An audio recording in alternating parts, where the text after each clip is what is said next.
Hi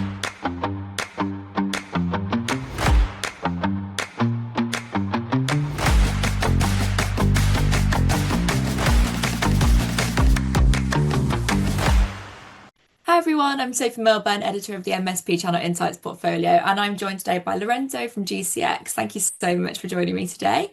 Could you start by telling us maybe a little bit about yourself, your role at GCX, and how the company kind of supports businesses in managed connectivity and services? Yeah, I will do in my best and favourite voice that I have today. I'm Lorenzo Romano. I've been the CEO at GCX for the last 4 years. GCX, we name ourselves as a secure managed network service provider. So what does that mean, right? It's quite a long title, Mhm. and it is a long title, and it comes with a lot of responsibilities.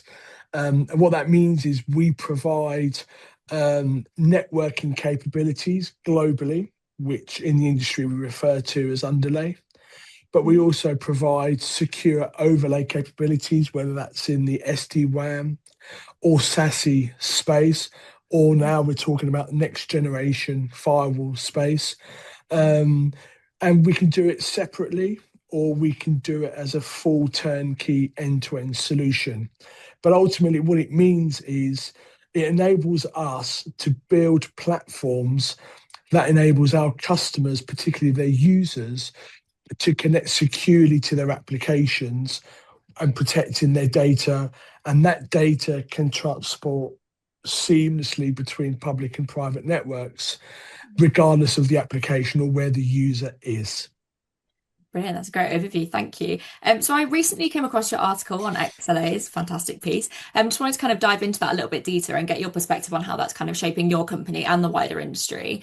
So in the article, you kind of highlighted a shift from SLAs, service level agreements, to XLAs, experience level agreements in connectivity. How did this concept kind of first emerge at GCX, and what do you see is why do you think it's so important in today's networks? Um, well, the shift is still taking place. That's the first thing to say. And when you're driving a shift in an industry that has been rooted for decades, it's you're changing a habit, but you're also changing a mindset. And the reason why we're driving and we're keen to lead and drive this shift is because it's all about applications today.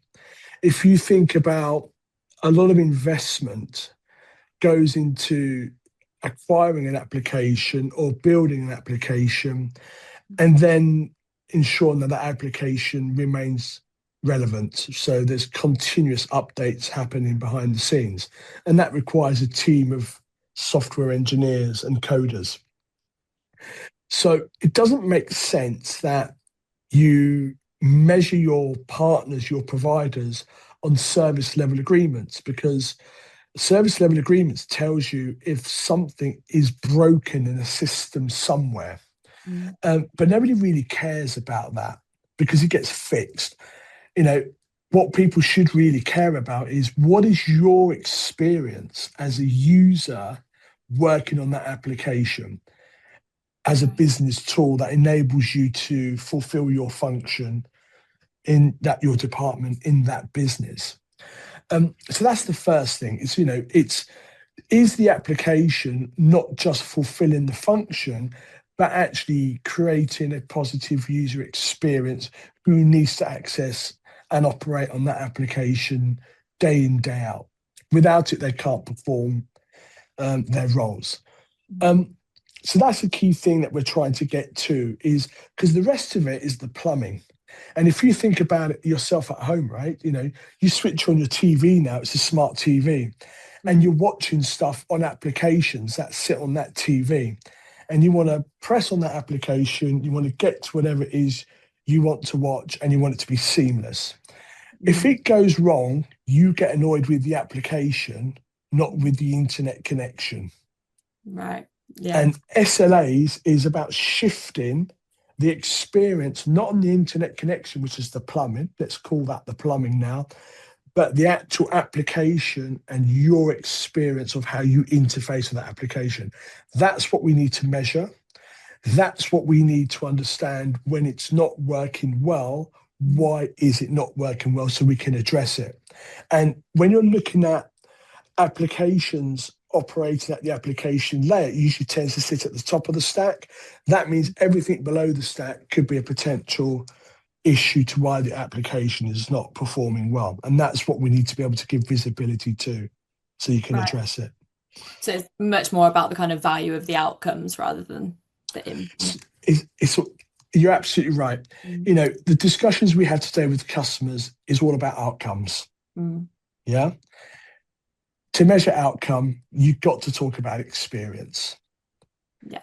And that's what people want nowadays.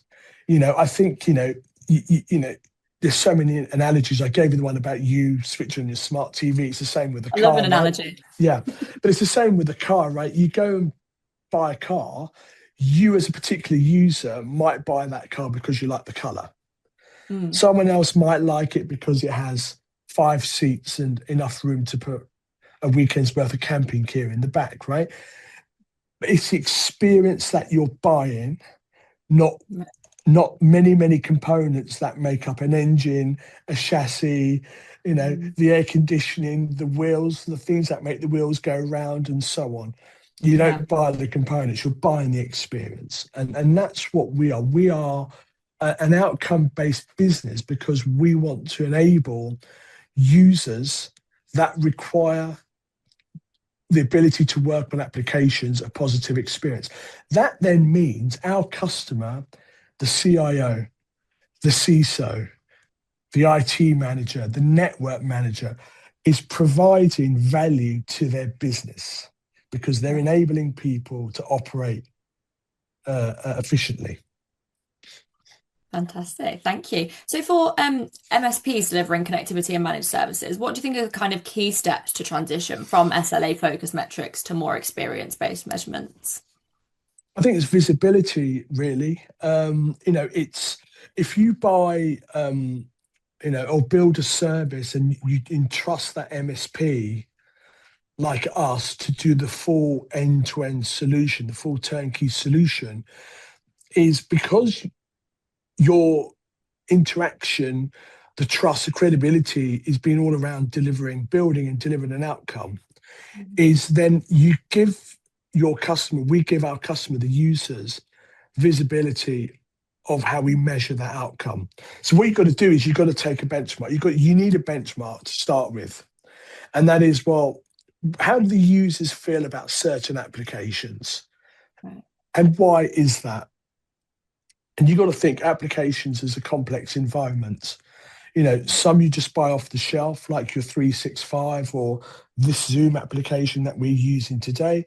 You press a button, you expect it to work. Some applications are a bit more complex because they're specifically built to perform a specific function in an industry. So the basis of the application may be standard, but how you then adapt to the application through customization makes it complex. Or you build an application directly in-house from the ground up to fulfill a particular function.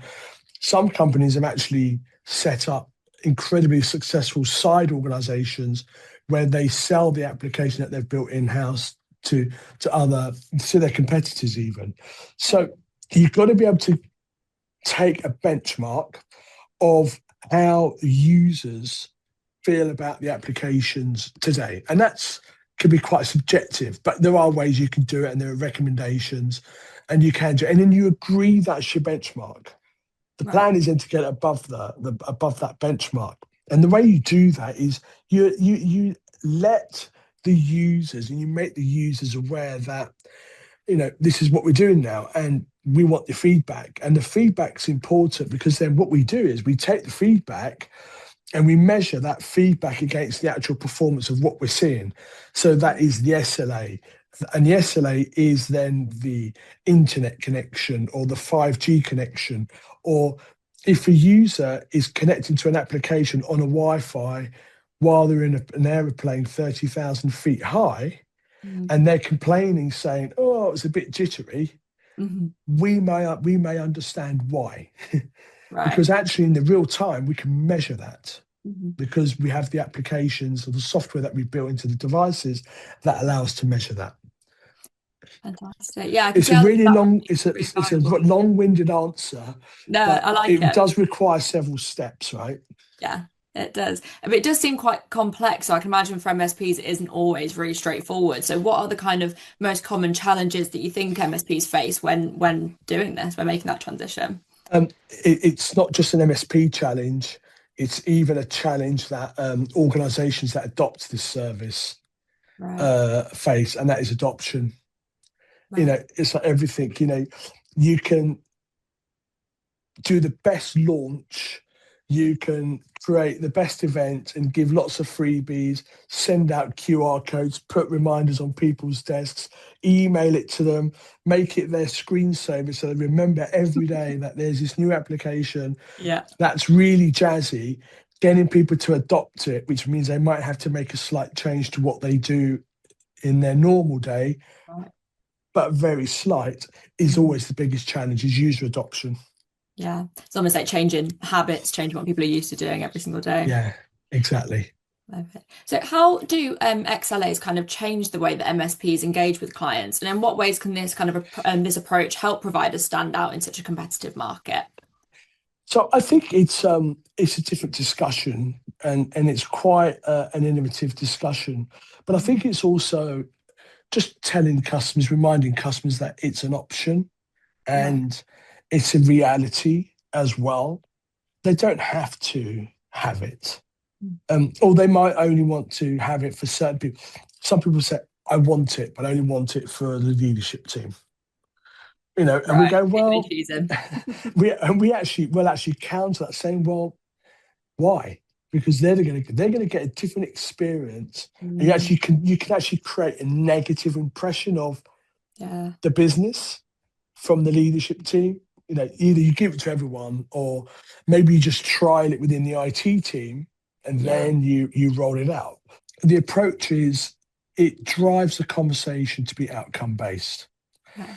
And when you take a conversation away from being components or widgets, the only people that really care about components and widgets, it's a really, really small niche Mm, audience, and that is the IT person sometimes, just one person. yeah. And what you're trying to do is create and develop and build something that is for, 10,000 people Yeah. across, a dozen countries around the globe.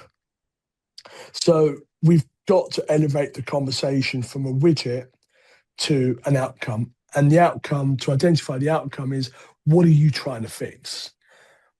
Why are you talking to us? What is it that's really causing you that much pain that Mm, you've picked up the phone and asked us to come and see you and take up all this valuable time of yours? Because I'm sure it's not because you want to see if there's a shiny widget out there, because you can Google that. So we've got to really get that. We've got to have a meaningful conversation. And if we can start opening up the customer to the real pain points, then we can really start to offer real outcome based solutions. Now, that does mean we can lift the lid and show the particular customer the components that we're going to use to build it and why we've chosen those components and how they work together. Sometimes we'll even build it in an environment so the customer can test it and play with it. So they've got that, that curiosity, or that, if there's a slight bit of anxiety, if I can use that word, that, oh, will it yeah. work? It looks quite complex. And how do I know it's going to work? Well, there it is, go and play with it. Um, Right. because what we need to do is get to an actual outcome. And the outcome is we've got to think about how we improve the day to day ability Mm. of 10,000 people that are going to be using this platform to get their work done. It's a big ask.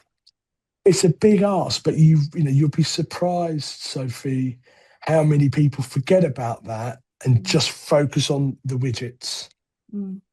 That's really interesting. So, kind of looking ahead, maybe to say to the next 3 to 5 years, how do you see this kind of evolving further in the managed services sector, or just sort of the channel in general? And what sort of trends do you think that we should be preparing for in the future? Yes, it's a good question, and there's lots of ways that I can answer that question for you. Mhm. Um, I think if we look at it from a technology perspective, I think the technology that's available today is really good and future proof, certainly for the next 5 years, with just slight tweaks. Whether you're looking at SD-WAN, whether you're looking at migrating from SD-WAN to SASE, whether you're actually looking at incorporating the two, which work together. If we've got some really jazzy customers who are quite, like to be at the forefront of it all, the bleeding edge, the cutting edge, whatever, you know, we've got what we call next generation firewalls in the lab that we've been playing with for the last couple of years that Yeah. actually can take away layers and layers of complexity and simplify everything onto one platform because of the capabilities it has. Um, but the reality is it's available today. The adoption probably won't be for another 3 to 5 years because there's a lot of customers that are still adopting SD-WAN and SASE today. So Mm. we've got really strong platforms and capabilities in those areas. As I said earlier at the beginning of our conversation, you can buy it as a straightforward license, or you can buy it as a platform, as a service from us. And it's global and it's uniform. And we're backed by some really, really strong vendors, probably the top four in the world today. Mhm. So that's one element of it. I think it's secure for the next 5+ years. The other element is geopolitics, the things that we can't control. Yeah. And there's a lot of nervousness. And with geopolitics and nervousness comes uncertainty. Yeah. I can't fix geopolitics and I can't calm people's nerves, but what I can be is a safe pair and steady pair of hands Mhm. and remove a lot of that anxiety away from customers because it's my business to be able to steer a ship through a storm Yeah. and ensure that we've got a ship that's built to sustain a storm Mm. and then another one and then another one and Mm. do it globally. So, that's what we bring as well. We've got a very broad and global ecosystem of partners. Mhm. And what that means is, we can design a service which is global, but it means I can deliver it locally and bring that human touch locally as well. Mm. So that avoids cross borders, that avoids tariffs and things like that. Mhm. And we continue to evolve and adapt, our ecosystem as well. Um, and then I think the final point of that would probably be is sovereignty is the next challenge that we all face. And the way you got to think about sovereignty is it's local legislation Mm. that is trying to be implemented in a global environment. Yeah. So what I'm not going to do is sell a customer storage and and look after their data. They do that themselves Yeah. because they're the best ones to do it, and they know where they want to store the data, how they want to store it, and how they want to access it. But Yeah. what I do is provide the transport layer so they can get that data to its point of rest securely. Right. And that's what I bring. Well, thank you so much, and thank you for coming and spending time with me today, even though you're not feeling great. So no, I appreciate it. Thank you. You're welcome.